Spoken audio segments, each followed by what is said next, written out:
Hello बच्चों, हमारे YouTube channel physics touch में आपका हार्दिक स्वागत है। आज हम आपके लिए कुछ कॉम्पिटिटिव एग्जाम के लिए जैसे CHSL, SSC के सारे जितने भी पेपर होते हैं, उस कॉम्पिटिटिव NTPC जो है जैसे रेलवे के लिए हुआ, इन सब के लिए आपका क्या मैं लेकर आया हूँ, आपका जनरल साइंस में मैं लेकर आया हूँ डाइजेस्टिव सिस्टम के बारे में, जिसे हम हिंदी में कहते हैं पाचन तंत्र।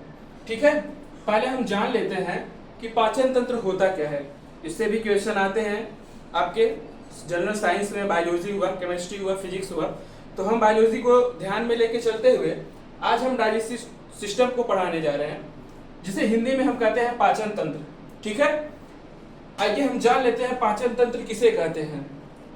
यहाँ पे लिखा है कि भोजन के जटिल अणुओं मतलब कॉम्प्लेक्स मॉलिक्यूल, पूरी तरह से हार्ड मॉलिक्यूल है। ये कह सकते हो जैसे कि आपने धागा को देखा है, धागा अलग अलग रहता है, उसे आप आपस में मिला दो, वो क्या हो गया, कॉम्प्लेक्स हो गया, पूरी तरह से हार्ड हो गया, उसे हम ब्रेक डाउन नहीं कर सकते हैं। ठीक है, तो वो कॉम्प्लेक्स हो गया। ब्रेक डाउन करने क्या हम यहाँ पर वही हम समझाने का मतलब ये है कि कॉम्प्लेक्स हो गया वो धागा, अब उसे हम अगर सिंपल वे में एक धीरे धीरे एक अलग अलग धागा में हम अलग कर देते हैं तो उसे हम क्या कहते हैं, सरल अणु। तो यहाँ पे लिखा है भोजन के जटिल अणुओं कॉम्प्लेक्स मॉलिक्यूल को सरल अणुओं में परिवर्तित करने की प्रक्रिया भोजन पाचन कहलाती है। ये भोजन का क्या कहलाती है, पाचन कहलाती है। तथा इस प्रक्रिया को संपन्न करने वाले अंगों का समूह मतलब यहाँ पे दिया गया है स्ट्रक्चर में आपके। ठीक है, अंगों का समूह क्या कहलाता है, पाचन तंत्र, जिसे हम कहते हैं डाइजेस्टिव सिस्टम कहते हैं। तो यहाँ हमने ये बताया कि जैसे आपका भोजन क्या है, जटिल अणु है, जिसे हम कॉम्प्लेक्स कहते हैं। समझने के लिए आप यहां समझिए, आपका भोजन क्या है, पूरी तरह से कॉम्प्लेक्स है।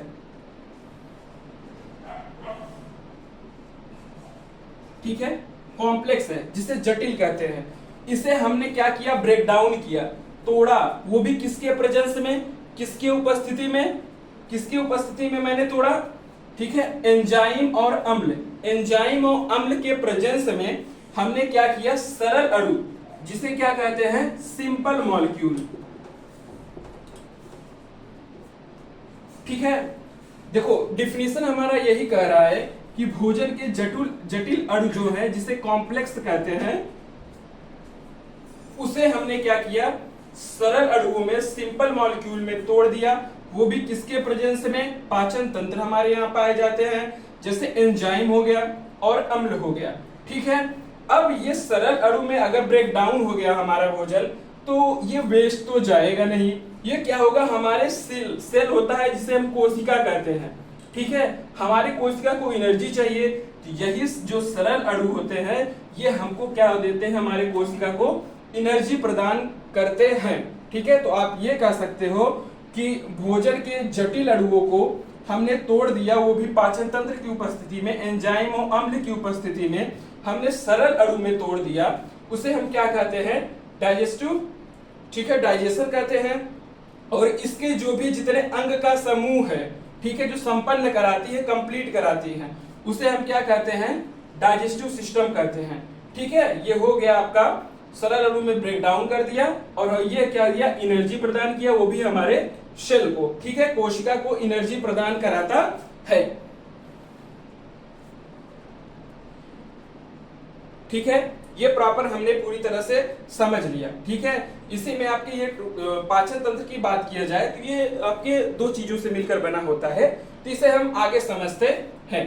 ठीक है, ठीक है, तो मैंने अभी पाचन तंत्र के बारे में मैंने डिफिनीशन बता दिया कि आपने कॉम्प्लेक्स मॉलिक्यूल को एक एंजाइम या अम्ल के प्रेजेंस में, उसकी उपस्थिति में आपने क्या किया, सिंपल मॉलिक्यूल में ब्रेक डाउन कर दिया। ठीक है, और उससे हमको एनर्जी ऑब्टेन होती है, प्राप्त होती है, वो भी हमारे कोशिका को, सेल को चाहिए। ठीक है, ठीक है, अब यहाँ पे हम आगे समझते हैं। हमने क्या लिखा है, मनुष्य के शरीर में विभिन्न कार्यों के लिए निम्न पोषक पदार्थों की आवश्यकता होती है। हमारे बॉडी में डिफरेंट डिफरेंट वर्क, मतलब यहाँ पे विभिन्न विभिन्न कार्य करने के लिए, तो हमको निम्न प्रकार के पोषक, जिसे न्यूट्रिएंट्स कहते हो, हमारे बॉडी को क्या होती है, आवश्यकता होती है। जैसे फर्स्ट आपका क्या है, कार्बोहाइड्रेट, ठीक है, ये भी हमारे बॉडी को चाहिए।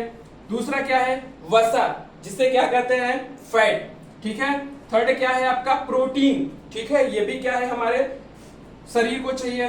विटामिन, फोर्थ क्या है आपका, विटामिन है, ठीक है, ये भी हमारे शरीर को चाहिए।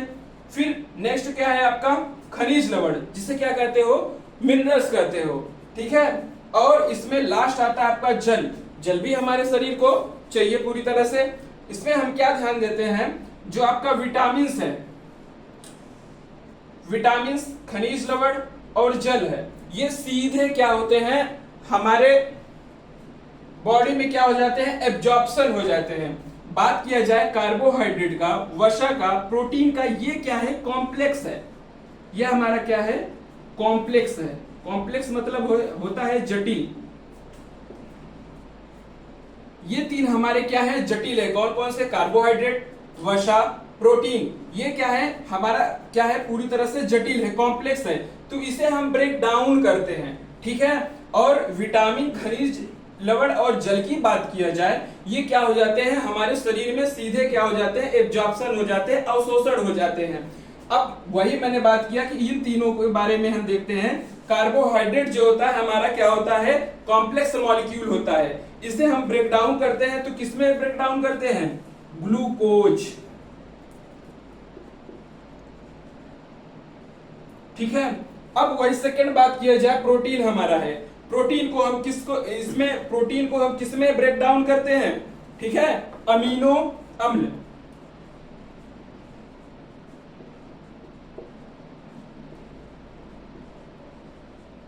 अमीनो अम्ल। अब बात किया जाए, लास्ट है हमारा वसा, थर्ड क्या है, वसा है, वसा को हम किसमें तोड़ते हैं, वसीय अम्ल में।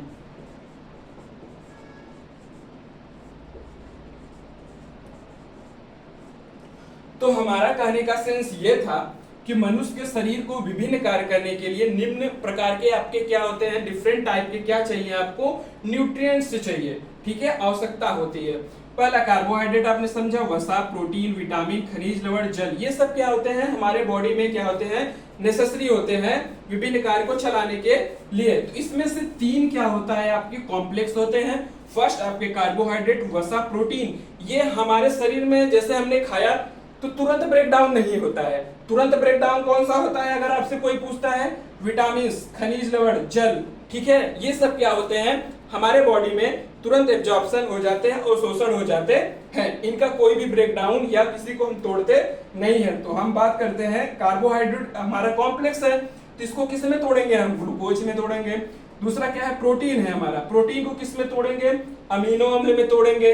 आपका थर्ड बात किया जाए, वसा किस में तोड़ेंगे, तो किस में तोड़ेंगे, हम वसी अम्ल में तोड़ते हैं, ठीक है। फिर अब हम नेक्स्ट ध्यान देते हैं, ठीक है, अभी तक हमने जान लिया। अब हम क्या नेक्स्ट क्या जानेंगे कि भोजन के पाचन की संपूर्ण प्रक्रिया 5 चरणों में होती है। मतलब हमारा जो भोजन का डाइजेशन होता है, फूड का डाइजेशन होता है, तो ये 5 स्टेप में होता है। सबसे फर्स्ट आता है हमारा अंतर्ग्रहण, ठीक है, जिसे हम कहते हैं इंजेशन, इंग्लिश में क्या कहते हैं, इंजेशन। सेकंड क्या है, पाचन, जिसे हम क्या कहते हैं, डाइजेशन, ठीक है। थर्ड हमारा क्या है, अवशोषण, जिसे क्या कहते हैं, एब्जॉर्प्शन कहते हैं। फोर्थ क्या है हमारा, स्वांगीकरण, जिसे हम क्या कहते हैं, एसाइमिलेशन कहते हैं। फिफ्थ हमारा क्या है, पांचवा क्या है, मल परित्याग, जिसे कहते हैं डिफेकेशन, इसी को हम कहते हैं एक्सक्रीशन भी कहते हैं, जिसे उत्सर्जन करते हैं, ठीक है। तो इसमें हमारा जो पाचन की प्रक्रिया आपने कहा कि 5 स्टेप में होता है, first, second, third, fourth, fifth. अब हम जानेंगे यहाँ पे कि अंतर्ग्रहण क्या होता है, इंजेशन क्या होता है। 5 स्टेप में तो आपने बताया, तो अब हम इसके बारे में जान लेते हैं 5 स्टेप को, मतलब हम क्या क्या यहाँ पे हो रहा है। फर्स्ट हमारा है अंतर्ग्रहण। तो अंतर्ग्रहण क्या होता है, ठीक है, भोजन को मुख में लेना।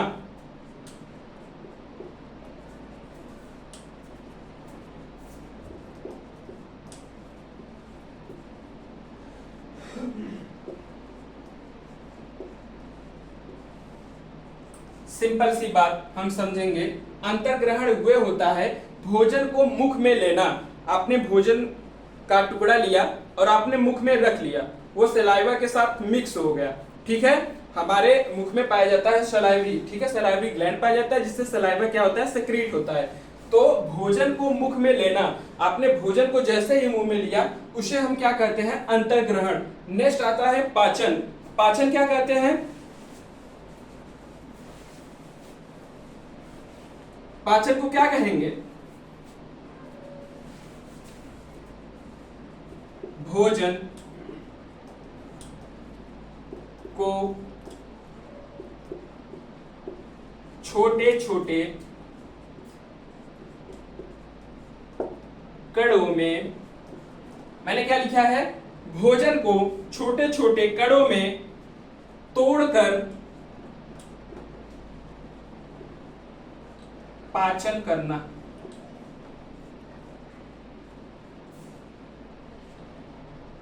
ठीक है, क्या मैंने कहा, पहला अंतर्ग्रहण के बारे में बता दिया। आप भोजन को जैसे ही मुंह में लेते हो उसे हम क्या कहते हैं, अंतर्ग्रहण कहते हैं। सेकंड बात आया आपका कि पाचन क्या होता है, डाइजेशन क्या होता है। तो डाइजेशन के बारे में आपने सिंपल से बताया कि भोजन को छोटे छोटे मॉलिक्यूल्स में क्या कर देते हैं, उसे हम तोड़ देते हैं और उसका क्या कर देते हैं, डाइजेशन करते हैं, उसे हम क्या कहते हैं, पाचन कहते हैं। नेक्स्ट आता है आपका अवशोषण। तो अवशोषण क्या होता है,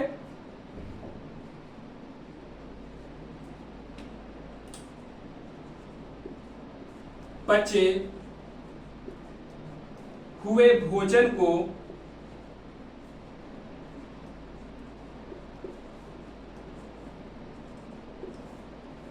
क्या मैंने लिखा है, पचे हुए भोजन को रक्त में पहुंचाना, रक्त में पहुंचाना। ठीक है, सिंपल सी बात है, यही समझ लीजिए आप। क्या हो रहा है, यहाँ पे आपने पाचन कर दिया, जैसे ही आपने पाचन कर दिया तो जो भी पचा हुआ चीज है, आपका डाइजेस्ट चीज है, डाइजेस्ट भोजन को क्या करता है, रक्त में, आपके ब्लड में क्या करता है, पहुंचाता है। वो भी किस रूप में, ऊर्जा के रूप में।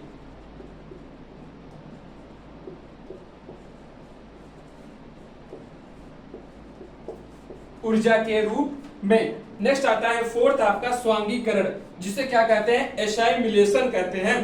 तो इसका क्या होता है, यहां पे ऊर्जा आपने कर लिया तो यहां पे आप क्या लिख सकते हो, ऊर्जा का उपयोग करना।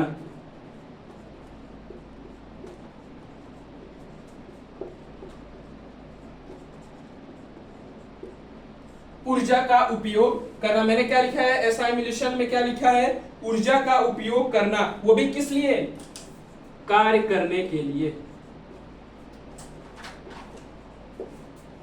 कार्य करने के लिए। ठीक है, नेक्स्ट आता है मल परित्याग, जिसे डिफेकेशन कहते हो, या इसी को हम क्या कहते हैं, उत्सर्जन भी कहते हैं। इसी को हम उत्सर्जन भी कहते हैं। मल परित्याग कह दो या तो इसी को उत्सर्जन कर दो। अपचे भोजन को त्यागना,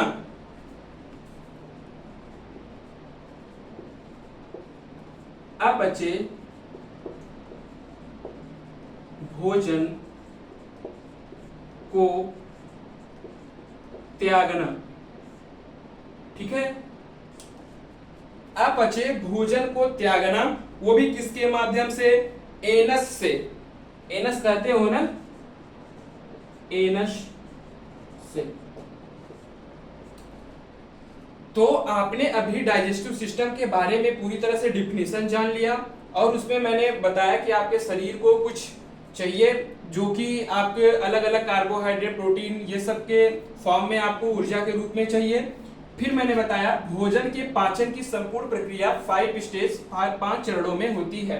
पहला है अंतर्ग्रहण, दूसरा है पाचन, तीसरा है अवशोषण, चौथा है स्वांगीकरण, पांचवा है मल परित्याग, या तो इसी को हम क्या कहते हैं, उत्सर्जन कहते हैं। आपसे कोई भी पूछे अंतर्ग्रहण क्या होता है तो आप बताओगे भोजन को मुख में ही लेना क्या कहलाता है, अंतर्ग्रहण या तो इंजेशन कहते हैं। सेकंड क्या है, पाचन।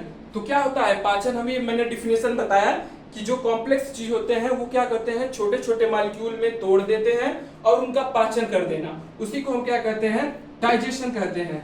थर्ड आता है आपका एब्जॉर्प्शन, जिसे कहते हो अवशोषण।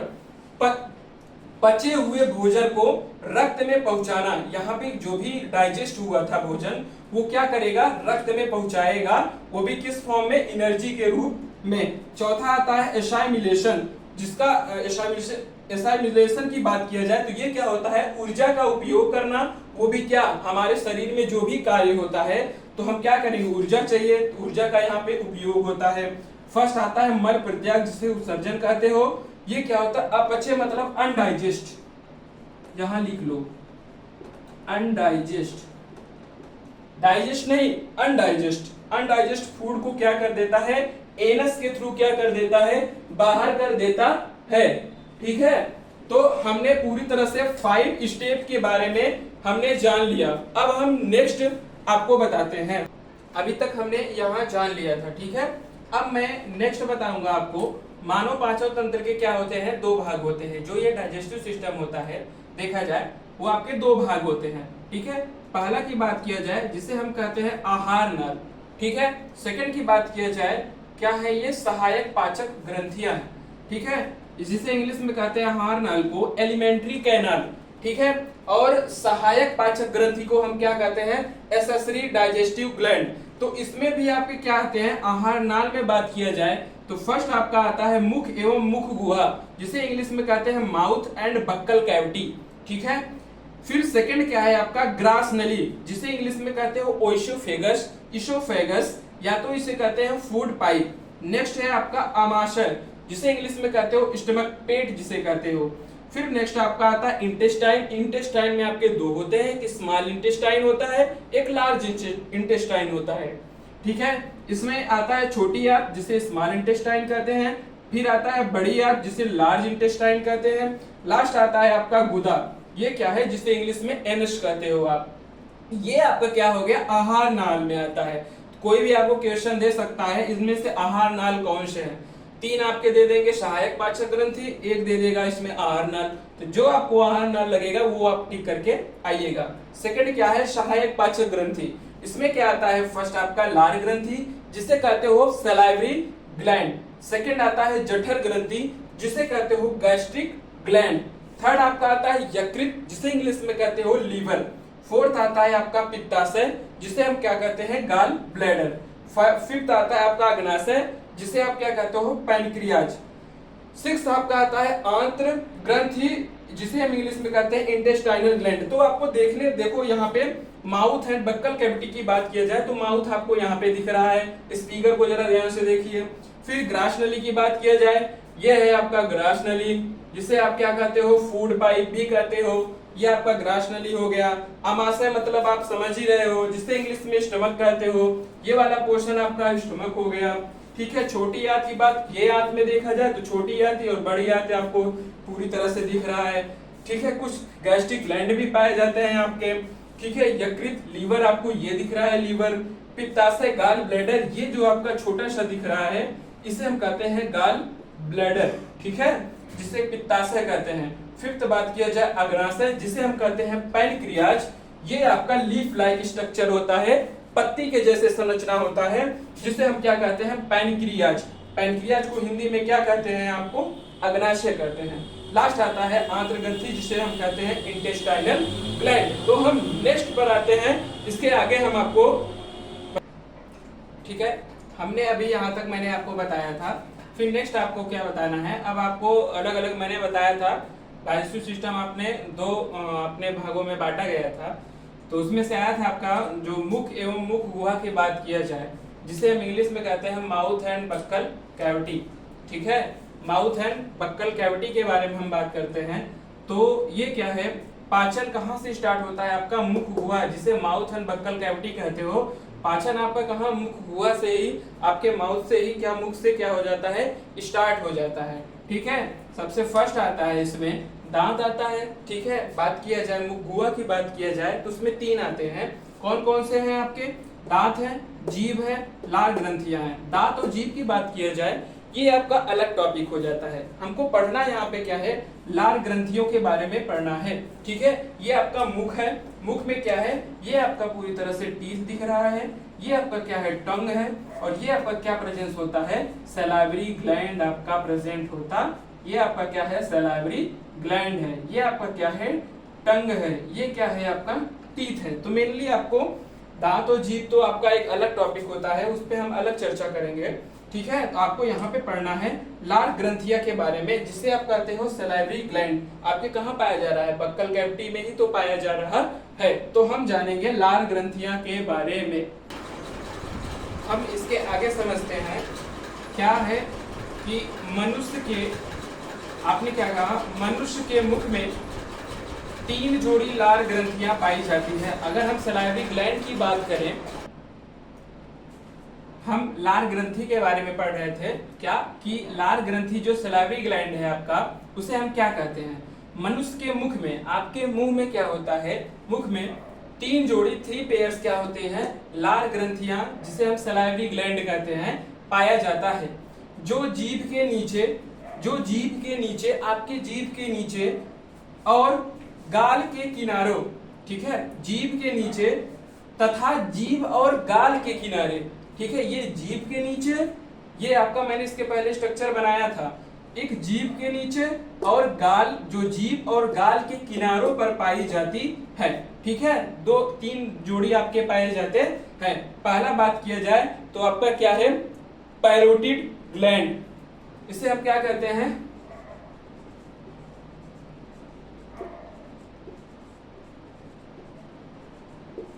ये क्या है, फर्स्ट आपका क्या है, पैरोटिड ग्लैंड। दूसरा बात किया जाए तो क्या है, सबमैंडिबुलर,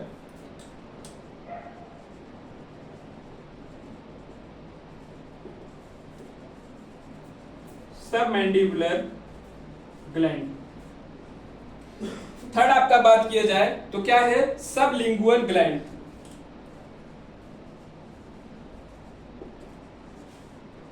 सबलिंगुअल ग्लैंड, ठीक है।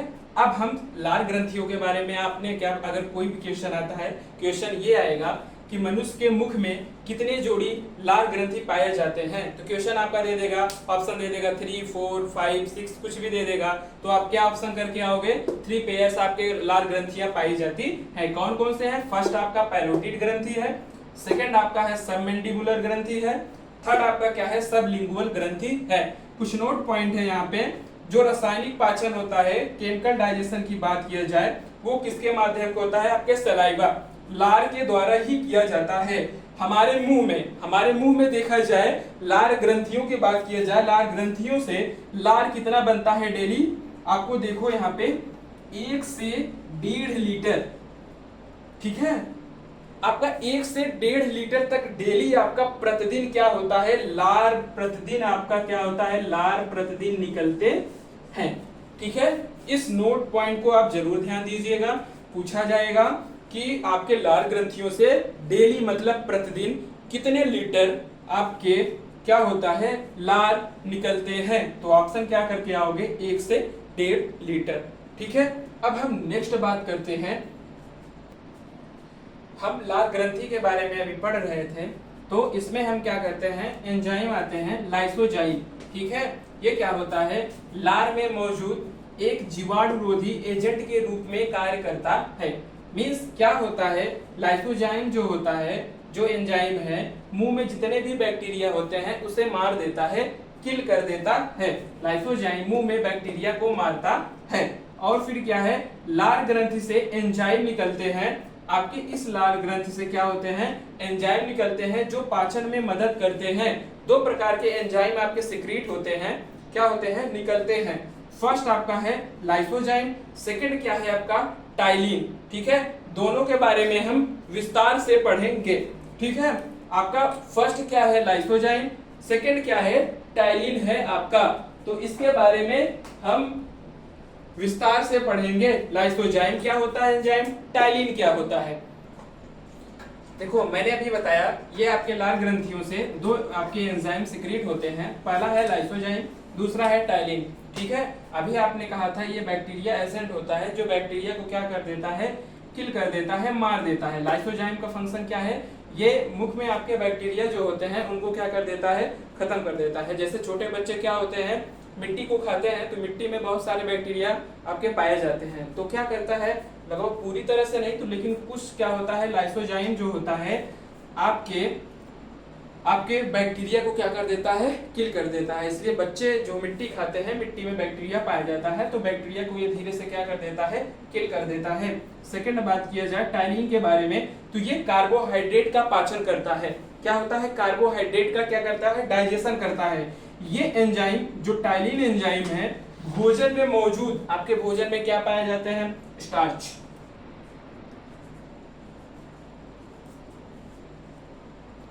भोजन में मौजूद स्टार्च को माल्टोज में बदल देता है। स्टार्च को किस में बदल देता है, माल्टोज। तो आपसे पूछेगा लार ग्रंथियों में जो टाइलिन पाया जाता है, आपका स्टार्च को किस में बदल देता है, तो आपका देगा अलग अलग प्रकार के ऑप्शन देगा। तो आप क्या करोगे, इसमें क्या होगा, स्टार्च को किस में बदल देता है, ये माल्टोज में बदल देता है। अब हम इसके आगे समझते हैं। लार ग्रंथियों के बारे में अभी हमने पूरी तरह से बताया। फिर अगला मैं बताता हूँ जो पैरोटिड ग्लैंड होता है, ठीक है। पैरोटिड ग्लैंड जो होता है, ठीक है, कभी कभी पैरोटिड ग्लैंड विषाणु, जिसे वायरस कहते हो, द्वारा संक्रमित हो जाती है। ये जो आपका पैरोटिड ग्लैंड होता है, ये आपका मुख है, ठीक है। यहाँ पे पैरोटिड ग्लैंड जो पाया जाता है वो क्या हो जाता है, दिया है, उनमें इन्फेक्शन हो जाता है। पैरोटिड ग्लैंड में क्या हो जाता है, विषाणु द्वारा क्या हो जाता है, संक्रमित, इन्फेक्शन हो जाता है, जिससे लार ग्रंथि में क्या आ जाती है, सूजन आ जाती है। ये हमारा जो आपका दिख रहा है साइड में, ठीक है, ये हमारा क्या हो जाता है, पूरी तरह से अगर इन्फेक्टेड हो जाता है आपका, किससे, आपने लिखा है वायरस से इन्फेक्टेड हो जाता है, संक्रमित हो जाता है, तो ये पूरी तरह से सूज जाता है, जिसे क्या कहते हैं, सूजन कहते हैं, ठीक है। लार ग्रंथि में सूजन आ जाती है, हमारे लार ग्रंथि में क्या हो जाती है, सूजन आ जाती है। तब हमको एक बीमारी होती है, तो क्वेश्चन पूछा जाएगा, अगर पैरोटिड ग्लैंड विषाणु द्वारा अगर संक्रमित हो जाता है तो हमारे क्या होता है, लार ग्रंथि में सूजन आ जाती है, तब हमको कौन सी बीमारी होती है, तो आप बताओगे मम्प्स होती है। मम्प्स मतलब होता है गलसुआ, ठीक है। गलसुआ कहने का सेंस यही है, आप लोगों ने गांव में सुना होगा गलसुआ कहते हैं। ये क्या हो जाता है, साइड के पूरी तरह से स्वेल हो जाते हैं, फूल जाते हैं, सूजन आ जाती है इसमें, ठीक है। क्या हो जाता है, वायरस से इन्फेक्टेड हो जाता है।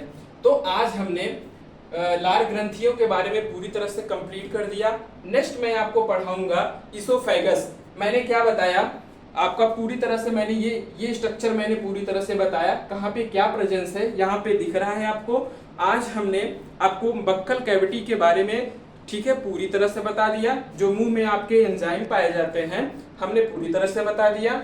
नेक्स्ट आता है आपका ग्रास।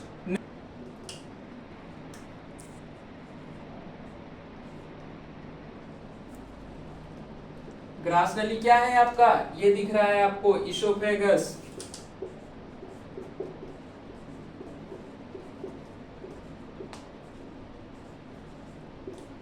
ठीक है। नेक्स्ट आपका क्या है, इसोफेगस, जो कि किसमें आता है आपका, ठीक है। डाइजेस्टिव ग्लैंड में आपने देखा था एलिमेंट्री कैनाल और डाइजेस्टिव ग्लैंड थे। तो अभी हम एलिमेंट्री कैनाल के बारे में, बक्कल कैविटी के बारे में पूरी तरह से पढ़ लिया। लार ग्रंथियां जो पाई जाती है उसमें मैंने पढ़ लिया। अब नेक्स्ट आता है आपका ग्रास नली, जिसे कहते हो इसोफेगस। ये रहा आपका। अभी हमने मुख के बारे में जो पाया जाता है, इसमें जितने एंजाइम मैंने पूरी तरह से पढ़ लिया है।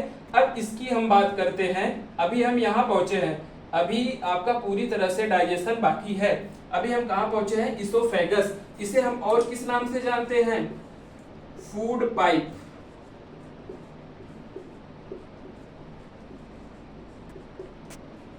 सीधी सी बात है, ये फूड पाइप कहने का सेंस, कोई भी कह दो पाइप, क्या होता है, पूरी तरह से ये फूड पाइप है, भोजन को ले जाने का कार्य करता है। तो इसके बारे में हम नेक्स्ट क्लास में हम पढ़ेंगे।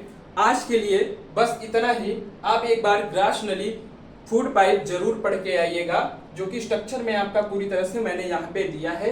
अभी आपने क्या कहते हैं, बक्कल कैविटी के बारे में पूरी तरह से पढ़ लिया। माउथ में जो भी एंजाइम पाए जा रहे हैं आपने कंप्लीट कर लिया। नेक्स्ट आपका आता है इसोफेगस, फूड पाइप, ठीक है, इसे हम नेक्स्ट क्लास में पढ़ेंगे। तो आज के लिए इतना ही, हम मिलते हैं नेक्स्ट वीडियो में। जय हिंद।